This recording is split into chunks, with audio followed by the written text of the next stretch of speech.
প্রথমে ছিল 7 নাম্বার। রফিক একটি কাজ 20 দিনে করতে পারে, শফিক ওই কাজ 40 দিনে করতে পারে। রফিক 5 দিন কাজ করার পর চলে গেলে অবশিষ্ট কাজ শফিক কত দিনে শেষ করবে?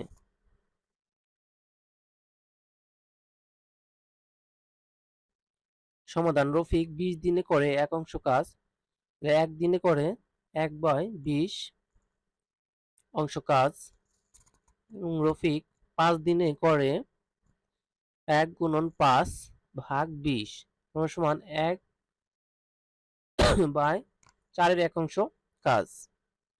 তাহলে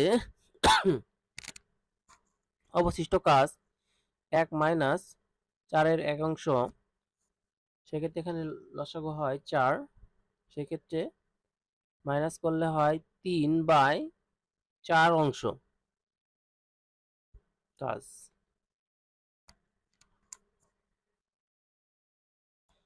আবার শফিক 1 অংশ কাজ করে 40 দিনে, তাহলে 4-এর 3 অংশ কাজ করে 40 গুণন 3/4। এখানে অনেকে ভাবতে পারেন তাহলে 4 উপরে গেল না কেন? এখানে আপনার 1 অংশ কাজ করে 40 দিনে, তাহলে বেশি অংশ কাজ করতে অবশ্যই বেশি দিন লাগবে, সেক্ষেত্রে গুণন, ভাগ হলে উল্টে যেত।